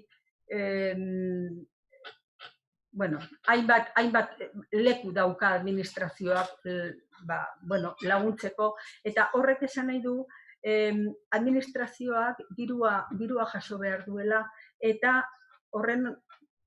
horretarako fiskalitateari errebisio bat eman behar zaio. Fiskalitateari errebisio bat, eta beti esaten da zergak progresiboak direla eta abar. Baina hor nik uste lan asko dagoela egiteko, ni ez nahi sartuko gehiegi, baina ez dakit, ez dut ulertzen fiskalitateari buruz, baina gehien daukenak gehien eman behar du. Momentua da, eta asko aipatzen ari da, behingoagatik esan liteke, zerbitzu publikoak erdian jarri direla eztabaidan, hau ez da guztiz berria. Generaman, eta beste zenbait krisietatik ere pasa izan gara, eta ez da horren aspaldi, eta zerbitzu publikoen zentralidade hori behintzat, etzen horren nabarmena agertzen, nolabait esatearren, ulertzen diazue denok ere ongi. Behar bada hor aukera bat egon liteke, politika publikoen aldetik egon daiteke aukera ez bakarra, baino erronken artean eta ikusi ikasitakotik Maider, zer aipatuko zenuke?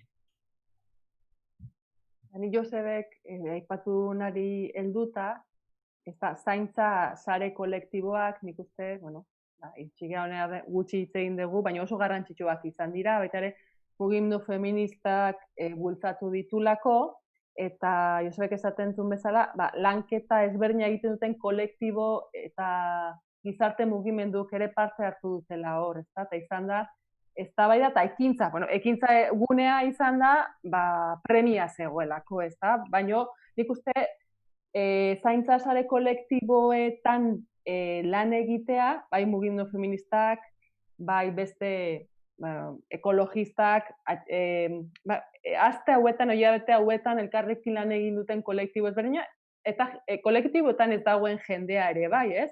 Auzo kolektiboak ere hor egon dira, oso garrantzitsuak izan da, hirietan auzoak eta herrietan herri zaintza sareak, eta bertan ere txertatzea, eta eztabaidan jartzea, eta elkarrekin lan egitea, elkarrekin perfekzionatzea, langile, helduen edo zaharretxetan aritzen diran langileekin, baita ere ikusi behar dugu, azkeneko urteetan ze murrizketa ekonomikoak izan dituzte, esan denezuna, ez? Prestigioa edo bizibilitatea edo esentzialitasuna ematen diogun bere lanari, baina azkeneko urteetan nolako lan gatazkak, berdin garbitzaileekin.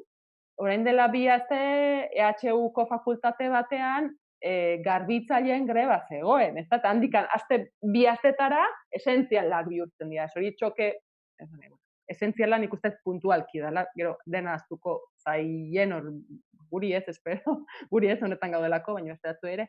Orduan, garbitzaileekin, etxeko langileekin, bai, soldata bat jasotzen dutenak etxean lan egiteatik eta ez dutenek jasotzen ere, zaintza eramaten dutena etxe partikulak lerretan zaintza, helduen zaintza eta gaztetxoen zaintza, eta baita ere, Josunek esan duen bezala, hauetako lan anitz migranteek egiten dituzte, eta migranteak ere, naiz eta lan hauek aurrera eraman edo ez. Horan ikuste dut, zaintza sare kolektibo hauei indarra ematea, eta egin duten lana perfekzionatzea, eta izatea instituzio publikoekin interlokuzioa eskatzea, exigitzea, azkenian beraiek egin dute, bete egin dute, larria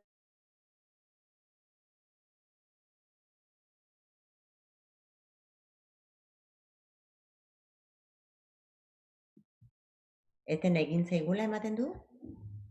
Baietz esango nuke, ez da?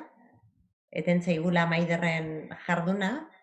Ia, saiatuko gara berreskuratzen Maider, zaintza sareen inguruan ari zan, Josebe, zuk aipatu dituzu, zure hausnarketa analisia egin dugunean aipatu egin duzu zaintza sare hori, eta aipatu duzu ere aliantzaren kontzeptua eta jasotzen ari gara jadanik, jendearen parte hartzetik jasotzen ari garen galderak edo, kuestioak, horien artean bada horri aipamena egiten diona, baina horra jun aurretik zure txanda, ikusi eta ikasitakotik zer hartuko zenuke?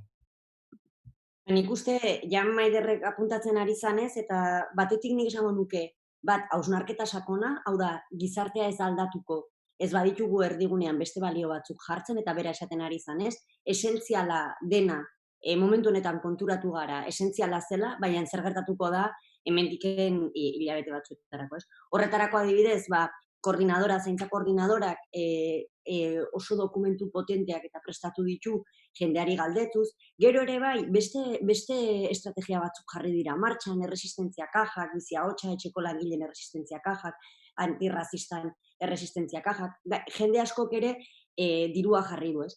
Oso interesgarria izango litzateke fiskalki ekimen horiek zigortuak ez izatea, hau da, balioan jartzea.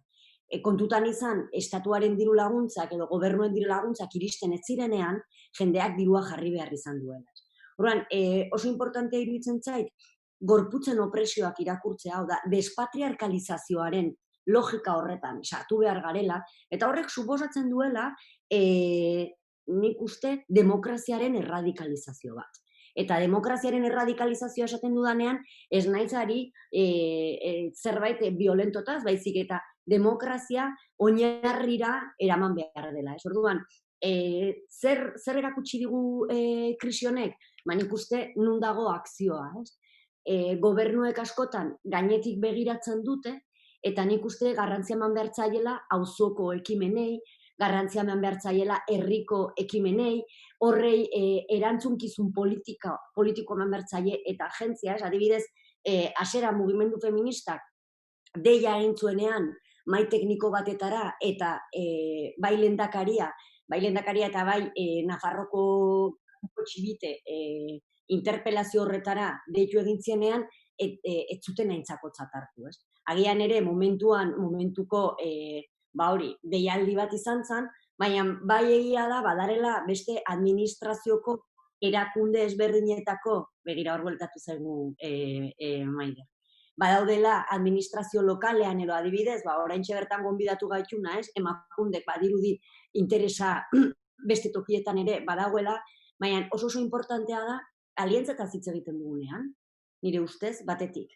Mugimendu anitzen aliantza hori, gizartearen diagnostiko eta sare horiek anitzak izan behar direlako, eta lotura horiek leku ezberdinetatik etorri behar direlako, baina baita ere behar dugu administrazioa eta erakundekiko aliantza bat. Hau da, ezin gara jun herria toki batetikan eta administrazioa bestetik. Eta hor nik uste aintzakotzat hartu behar direla, ez? Orduan, nik bai, espero dut, eta igual, oso ilusua naiz, edo, baina bai, denbora, oraintxe bertan gainera, mehatxua, krisiaren mehatxua, nik uste, krisiaren mehatxua datorrela, normalitate horretara bueltatu nahi izatera. Hau da, normalitate horrek ekarri gintuen egoera ontara, ez dugu ahaztu behar.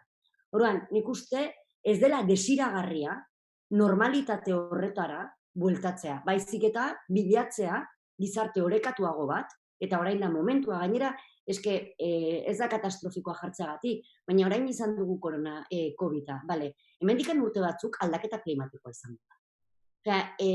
Erlojuaia, kronometroa martxan dago. Orduan, gatazka pilo bat ditugu, eta ikusita mundu mailan zeintzuk diran balioa, nola gailentzen ari dan, balio ekonomiko hori, bizitza, heriotza bilakatzen duen balio horiek, nik uste, krisi ekonomiko hori, edo orain datorren krisi hori, benetan aurre egiteko aukera da, balio sistema aldatzen bada. Eta horretarako, behar duguna da, demokraziaren erradikalizazio bat, bizitza erdigunean jartzea, balio ekonomikoak, eraldatzea eta benetan balio izatea bizitza. Eta gure saretan, herria benetan antolatua badago, eta agentzia politikoa badago, eta interlokuzioa badago, nik uste, jendea naiz eta lana ez izan, edo arazo horiek izan, ez da atzean geldituko. Baina horretarako, behar duguna da antolaketa, eta nik uste, ondo erakutsi duela herriak, eta eragile sozialak, eragile ezberdinetako, Amaiderrek aipatzen zituen, agentzia ezberdin horiek, ondo erakutsi dute lanerako grina, laguntzeko grina, eta askotan santzionatuak izan dira sare sozialak. Eta hoi bai da gatazka bat, botere ekonomiko eta publikoen artean, eta herriaren artean. Eta Josunek aipatzen zuena, ez? Sistema publikoak, azken finean, erakundeak sistema publikoak dira.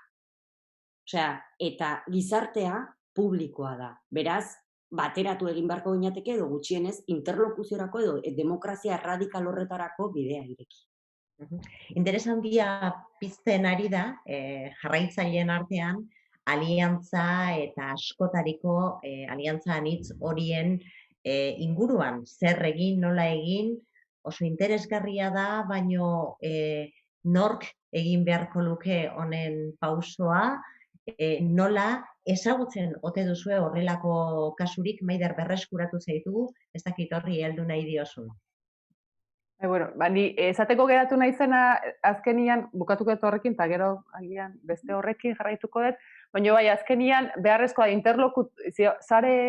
zaintza sareak ezinbestean kolektiboak direlako, eta kolektibo ezberdinak gizartea, jendarteko kolektibo ezberdinak lanean jartzen dituelako, eta oso garrantzitsua da kolektibo ezberdina hauek nola zaintzaren transformazioa eta zaintza izan behar duela zeharlerroa, politiken zeharlerroa horregatik ere bildu dira eta lan egin dute hilabete hauetan, eta oso garrantzitsua da interlokutore bezala instituzio publikoek ez pentsatzea zaintza sare kolektiboa diru laguntzen bitartez laguntzea. Kontua ez da laguntzea diru laguntzen bitartez, edo ez da ere beraien praktikak instituzionalizatzea, ez da beraien praktikak privatizatzea, ez publiko-pribatu sistema batean sartzea, baizik eta publikoak izatea. Interlokutoreak izatea, sare hauek, zaintza kolektibo hauek, baino azken finean publiko izateko helburua dutela. Horretarako dira interlokutoreak azkenean, jendarteko pertsona ezberdinak beraietaz baliatzeko modu ekitatibo batean. Horregatik. Eta nik uste, jarri diala martxan, edo urtetako eskarmentua praktikan jarri dela sare kolektibo hauekin, eta nik uste, ezingo gehala beraietaz ahaztu, eta bai jendartean eta bai instituzioek ezin dutela beste tentsio hori, o ituk esaten sortu izan dudan momentutan tentsio hori ez gara matzala inora. Baizik eta ikusi behar da, eta elkarrekin lan egin behar da, krisi askotariko momentu batean gaude, eta lankidetza eta kolektiboan lan egitea besterik ez daukagu aurrera egin alizateko. Gogoratzen ari naiz, hau aipatzen ari zaretelarik, hain justu ere, joan den urteko udako ikastaroetan, aliantzen inguruan, jardun ginela, Emakundek antolatu zuen ikastaro horretan, eta hain justu ere bertan aipatzen txala, nabarmen, aliantzen beharra, eta aliantzak ehuntzeko ikaspena, zer ikasi behar dugun alde guztietatik, desberdinen arteko aliantzak sortzeko, hibridazio hori gertatzeko, zer ikasi, nola egin, hori ere ikaspen bat izango litzateke, alde guztietatik, aipatzen zenuen bezala, Josebe, oraingoan bat, baina seguruna, beste batzuk ere, etorriko direlako, ez dakigu modu berekoak izango diren, baina nabarmen gelditu da, honek, eraikuntza honek, itoginak lehendik bazituela, eta orain ubidea ere egin zaigula azpitik.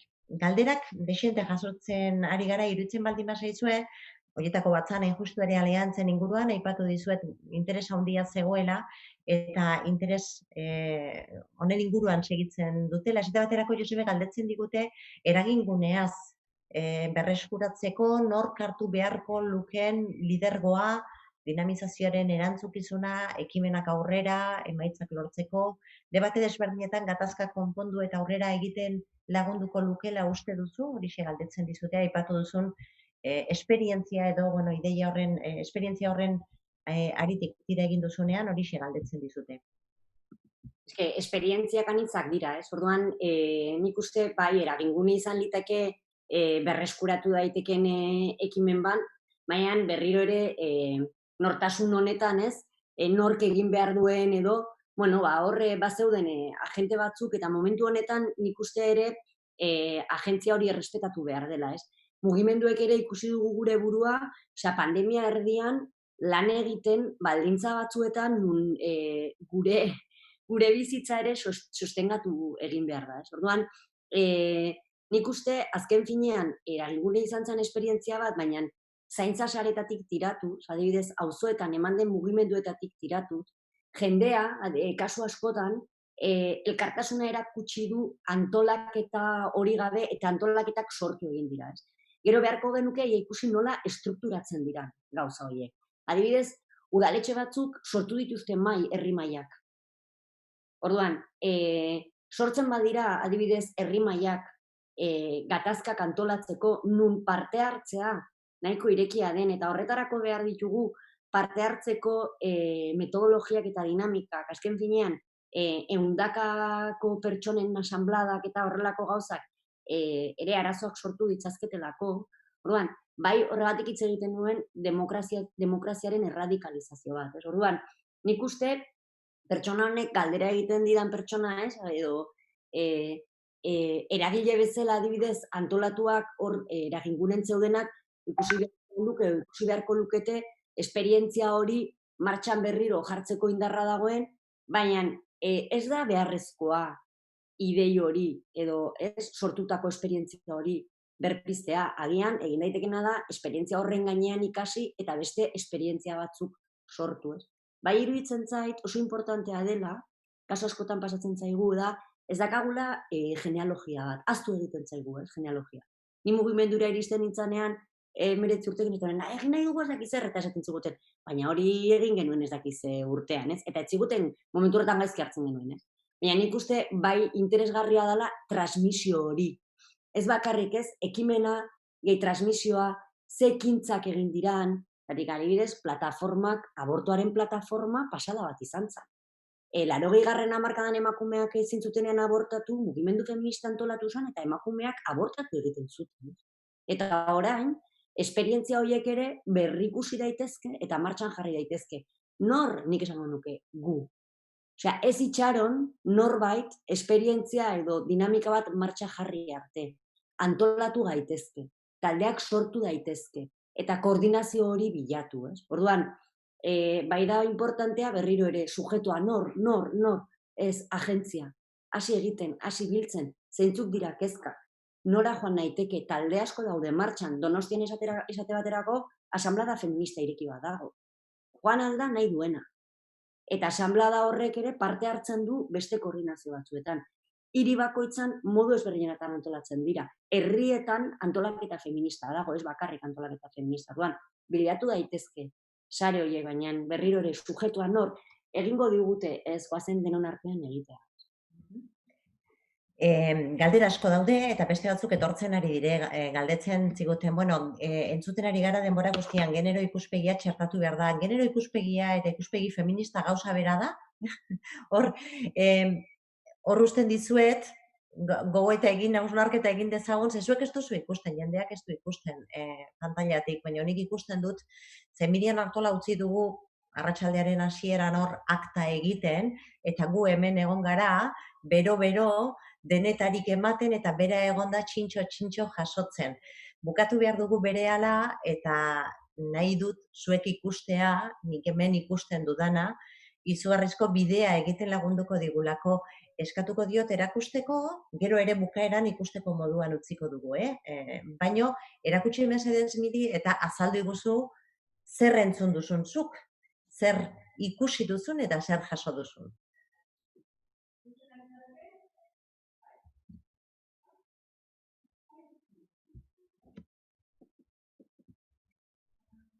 Hortxe dago,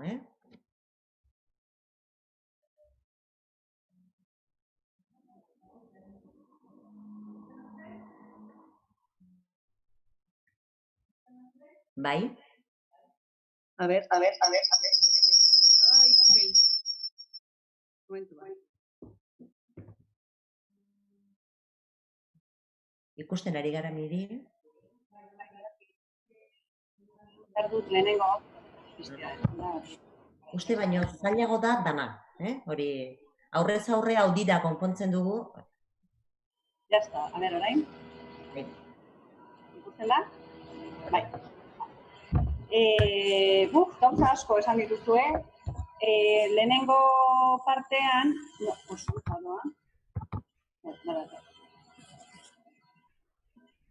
lehenengo partean, diagnostiko hori egin dezutenean, hemen sartu gara, ez? Nolabaiteko birusak, pandemiak emakumeengan izan duen eragina, ez? Osasunean ikusi dugu, lanean eta prekaritatean, etxeko lanetan, zaintza lanetan, esklusioan, eta nolabait, indarrez esan dezute, azkenean krisiak aurretik pairatzen genituen genero desberdintasunak areagotu egin dituela, ez? Eta krisi multikausal moduko bat ikustarazti digula. Eta krisi multikausal hori ikustaraztearen aurrean, nolabaiteko bortizkeria espirala, nik hartu dut irudi hau, non pasagaren, hasierako partean bortizkeria espiral horrek, eta egoera horrek sakondu duen bortizkeria espiral honek, transformatu nahi izan dugu, edo proposamenak izan dira, nolabaiteko zaintzaren espirala indartzera, bizitza erdigunean jarri. Mila gauza esan dituzue, denak. Nolabaiteko maila moduko bat sortu da, birusaren inguruan, non bizi baldintzak sortzeko bidea jarri behar diren, balio sistemara aldatu behar da, ezinbestekoa da degirada feminista horregotea, eta hortikan, gauza konkretuagoa. Batetik, mugimendu feminista beraren indarrak, aurre ikusteko gaitasuna, orain izaten zuten transmisio hori egiteko ere gaitasuna, konplexutasunean eta modu eta bide berriak berrikusiz eta gatazkak aurrera eginez, mugimenduaren erronka berak, eta horretan ere foruan, jarri behar diren erronka horiek. Zaintzaren eta orokorrean politika publiko eta pribatuaren arteko fusio hori ere argi azaldu dezute. Hemen lidergoaren inguruan ikuspegi haunitzago bat eman da, emakumeen lidergoa, baina partaidetza egiturak txertatuz, komunikabide eredu berriak proposatuz, eta orain asko entzuten ari zen kolektibotasuna eta aniztasuna sustatuz.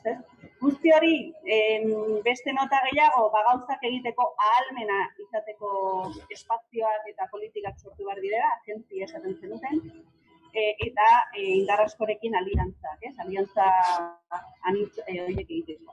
Baina nola irudi hori, nolabiteko virus lat gogor honetatik, bortizkeria espiral honetatik non bizitza erdigunean jarriaz, zaintzaren eta bizitza erdian jarriaz espiral hori indartzeko bidea edo izan da.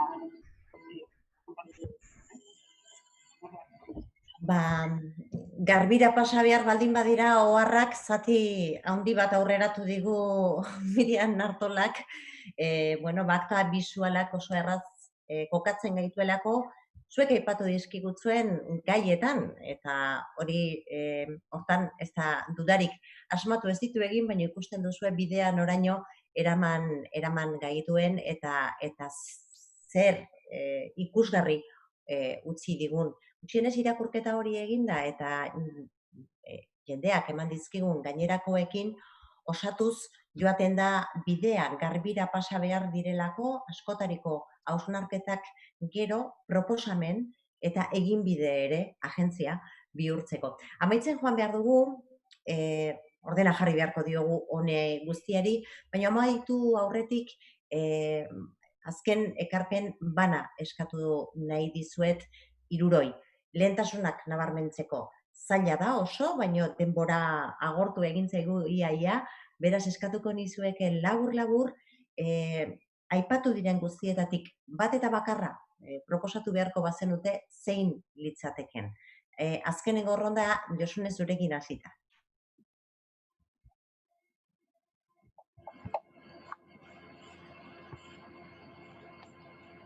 Ia mikrofonoa, Josune, bai.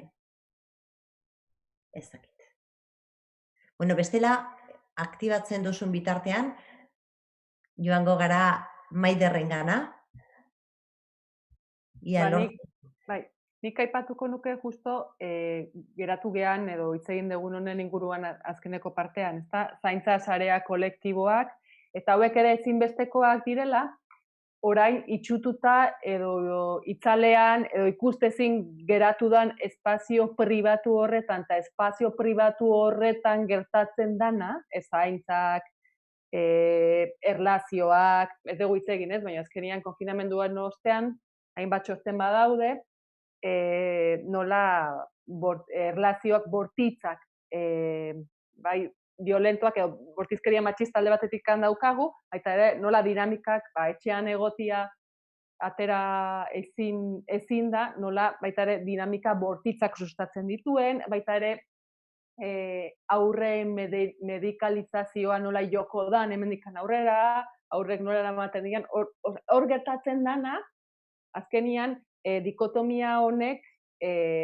arreta jartzen baldin badugu publikoan, hau da, ekonomia sustertzea eta jartzen baldin badugu arreta adibidez nola antolatuko gea futbol zelaietara juteko eta ez nola antolatuko gea haurtzaindegiak irikitzeko, irailean irikiko dira haurtzaindegiak edo eskolak, nahi deguna. Azkagu zenbat, 3-4 hilabete aurretikan beste 2 izan ditugu, 6 hilabete pentsatzeko nola irikiko diran, ez? Hezkuntza sistemako instituzioak, eta ez gea gai izan hori ateratzeko, baina gai aterako dira, uste, esaten, irratian entzundet, hemendikan 2 asteetara agian futbol partidak egingo direla, ez dakite zior edo ez jende izango duen, nire iruditzen zait hori pasada bat, eta. Eta noiz arte. Orduan, etxean gertatu dan horri argitasuna eman behar diogu. Zelan egin diran, nola bizi izan duten jendia, migranteek nola pasa duten,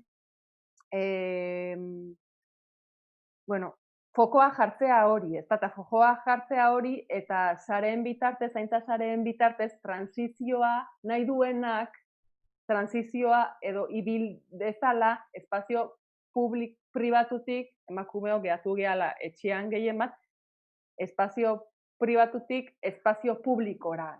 Bide hori egiteko erramientak behar ditugu. Eta azkenean zaintza sare kolektiboak erramienta bat dira. Gehiago ere egongo dira, baina nik uste praktikan jarri da, ondo funtzionatu du, eta krisi honetatik suposatzen da, ateratzen ari gehala, baina badakigu beste krisi espiral batean gaudela, baina izan daiteke, perfekzionatu daiteke, ez? Kolektibitatearekin, elkarlanarekin, elkarrizketarekin, instituzioekin bat, perfekzionatu daiteke, eta eman dezake bidea justo, itzalean gertatu den eta espazio pribatuan gertatzen den hori berriz argia emateko, bizigarri izateko, eta jasangarritasuna ez dalako bakarrik jasangarritasun ingurugiroko jasangarritasuna, ez beste bi arista oso garrantzitsu dauzka, soziala eta ekonomikoa, ez da? Orduan, niretzako hasierako erramienta bat da, oso garrantzitsua